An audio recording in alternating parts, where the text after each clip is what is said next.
exploited. At a time when synth-pop groups were all around, I witnessed a two-guitar, bass and drums rock and roll band that had obviously taken the time and effort to study the music that came before them, then to take it to a place that was true to its roots, but had a completely unique identity, with song titles borrowed from film classics such as Behind the Wall of Sleep, Blood and Roses, In a Lonely Place, and Strangers When We Meet. The songs were fresh, current, and danceable pop music. I'm not sure exactly how we became acquainted, but when we did, it was apparent that we shared a love for old records, guitars, music in general, and they were just cool guys. So many bands broke up before they ever played a note because they couldn't agree on how to split the merchandise royalties. These guys were in it for all the right reasons. I left New Jersey in the 80s, and I kind of lost contact with them as their star rose and their greatness was noticed by the masses. But in 2001, I met up with them back in New Jersey at the Count Basie Theatre for an event for the families of 9/11 victims. That night, I asked Dennis to play drums. He played great as usual and brought along the group to share the bill. It was great to see them and see that they were doing well, still playing that rock and roll music. They have continued on after having lost their lead singer and major songwriter Pat Dionisio, a situation that would bring lesser bands to throw in the rock and roll towel. And now here they are being inducted into the Hall of Fame of their home state, a banner they have proudly waved all these years. Please welcome Jim Babjack, Dennis Dyken, Mike Maceros, and the late Pat Dionisio, the Smithereens, to the Hall of Fame. Pat Dionisio, Dennis Dyken, Jim Babjack, Mike Maceros.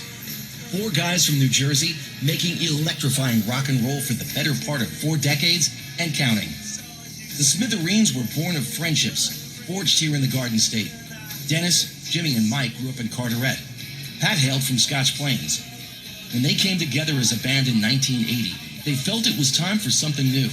But they were too respectful of their elders to completely shatter the mold.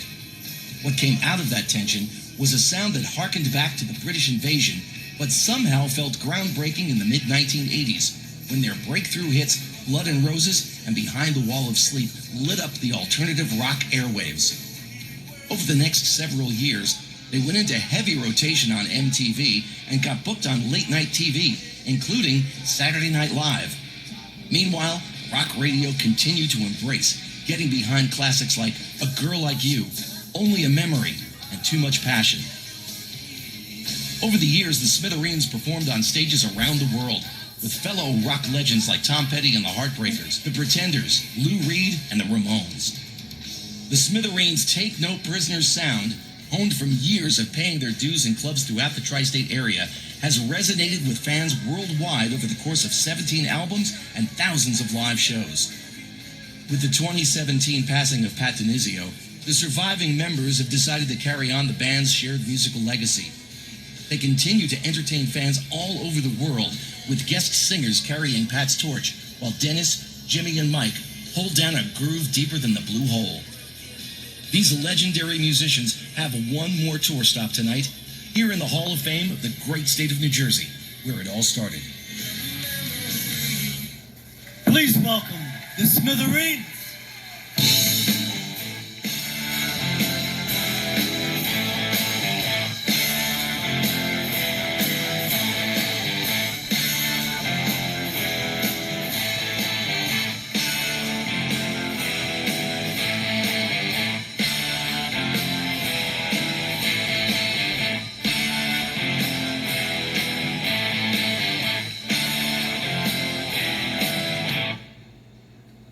Right. Thank you. I'm Jim from the Smithereens. And first, I don't know why they're letting me go first. Oh, alphabetical order. Okay. So, right here, we have Pat Dionisio's daughter, Eliza.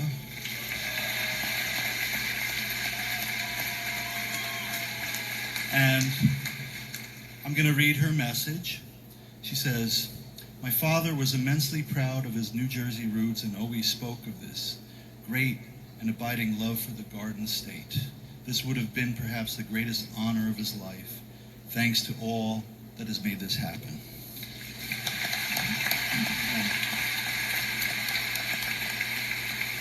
And now a message from Pat's mother, who's still alive. She said, "It's sad that my son, Pat Dionisio, passed away before he was able to receive this award, but his music lives on in the Smithereens. I know he would have been thrilled and honored to be inducted into the New Jersey Hall of Fame. Thank you." So, this actually hasn't hit me yet. It's starting to right now. And first I want to congratulate all the inductees. There's that. We wouldn't be here if it wasn't for our family, friends, and fans. We just wouldn't be here. And I don't want to make a list of thank yous because I'd be here for an hour, because after 40 years being in this, it's impossible to list all the names and of all the people that helped us to get to this point. But if I answer your texts and emails, that means that you're on the list. So, but I do want to thank my parents and my sons who are here tonight, Max, Alex, Tom, and Lauren, my future daughter-in-law, and my late wife, Betty Ann, who passed away from pancreatic cancer. And I wish they would cure that thing already. My band members, and Robin Wilson and Marshall Crenshaw for helping us carry on the flame of the Smithereens. And last, before I let these guys talk, Cindy Sivak, who has put all this together for me and has helped me tremendously, helped the band tremendously. So thank you so much.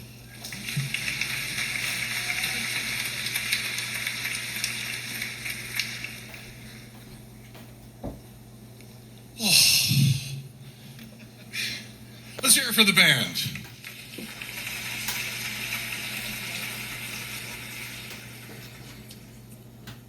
I just want to say again what Jimmy said. If it wasn't for our fans, we wouldn't be here, and we really appreciate them and love them with all our hearts. Thank you very much for everybody who stood with us for 40 years. Thank you.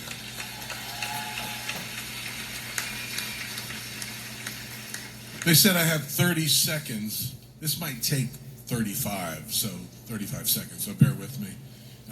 When I think about growing up in New Jersey, it's a long road that brought us here. There's a lot of memories and feelings and people, and I was born in North Newark, Belleville area, where the Four Seasons come from, folks. And Four Seasons were a big influence on us. And I first lived on Van Winkle Avenue in Garfield, New Jersey. And that's where I was first immersed in the unconditional love of my grandparents, my mom and dad, John and Ann Dyken, my big brother, and we moved to Carteret. And so many wonderful uncles, aunts, cousins, and my Aunt Jerry, who gave me my first 45s. And in Carteret on Charlotte Street, Maddie DeFilippis's mother gave me my first drumsticks. I'll never forget her for that. Thank you very much. There were so many great characters in Carteret, like Mary Chobon and Pifty and Max Gruen and Gene Brown. All these people really influenced the way we behaved and thought. And in Carteret, Lincoln School, and I moved to Elm Street. In Lincoln School, there was a great group of wonderful kids who were creative and fun-loving, and we all fed off each other. And that's where I met Mike in 1966, folks. We go back that long. Mike Mazzaris and I went to school together. And we had great teachers like Mr. Weisman and Mrs. Fritz who taught us to think outside the box. And I want to say hi to my mentor, Bobby Zeiss, the great drummer from the Carteret band, the Crownsmen in the 60s. And then in high school, I met Jimmy, first day of high school. He had those color pictures of The Who plastered in his notebook. I said, I got to talk to this guy. That was the birth of the Smithereens, folks. Let's hear it. There's a lot of places that were holy to me in Jersey, like Two Guys. where I bought a lot of my records, and S. Klein's in Woodbridge, where I saw the first time seeing a picture of the Beach Boys on the fun picture sleeve. Like Jimmy said, we can go on for hours, but in 1978, the Aquarian is where we met Pat Dionisio through an ad in the Aquarian. A great publication that's helped so many musicians. I want to thank Jimmy's folks for letting us practice in their garage and laundry room. Mike's folks for showing us so much love. I want to thank a guy who's been with us for 25 years, John Ludd Kennedy. He's done the impossible for us time and time again, mixing front of house and being our tour manager. Paulie Yowza Smith, who has been with us since day one, helping us out on stage. And Steve Loebmeyer helps me out on the drums and everybody in the band. Thank you so much. Our manager, Len, thank you. Len Fico. I want to thank, Scott Muni, George Cavedo. Jimmy already said Marshall and Robin. And I guess, most of all, my favorite girl, she's always there for me, my wife, Donna. Thank you very much. Did I miss anybody? See ya at Charlie Blood's in Garfield. It seems like we had a private club playing our own favorite music, and everybody joined it. Thank you for doing that. That's our fans. Carteret informed our sensibilities, our work, the way we worked at what we did, and we would not give up. Being from Scotch Plains, did the same thing for Pat, because we persevered for 5 years of record company rejection slips, and Pat would never quit. He wouldn't let us quit, and we wouldn't quit either. Thank you for your perseverance and leadership, Pat, and the great songs and friendship. Thank you to Denny and Jim for being such great friends all these years. I want to thank my dad and mom for sticking with me, even though I know you weren't too happy about it, me having those amplifiers in the basement. My beautiful wife, Cindy. My great daughter, Ronnie, who is 16 years old tonight. Happy birthday, Ron. Happy birthday, sweet 16. My little girl, Julia. Our producers were really important to us, and they helped us along the way.